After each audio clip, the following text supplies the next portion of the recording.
Guys দেখেন আমরা কিভাবে কচুতে মাটি লাগাই। কচুতে মাটি লাগালে ফলন ভালো হয়, নাল মোটা হয়। দেখেন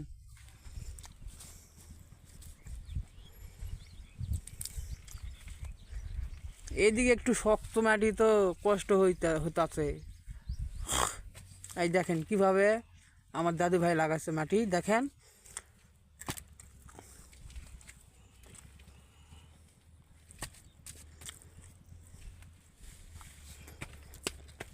এই দেখেন একটা কিন্তু হয়ে গেল।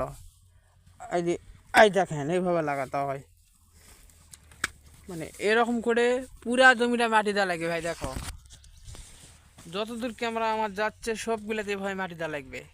এই দেখেন, এই দেখেন ওই দিক দিয়ে আইছি মাটি। দেখেন দেখেন সামনে পানি আছে, ওই দিক ভালো হয়। এই দেখেন এই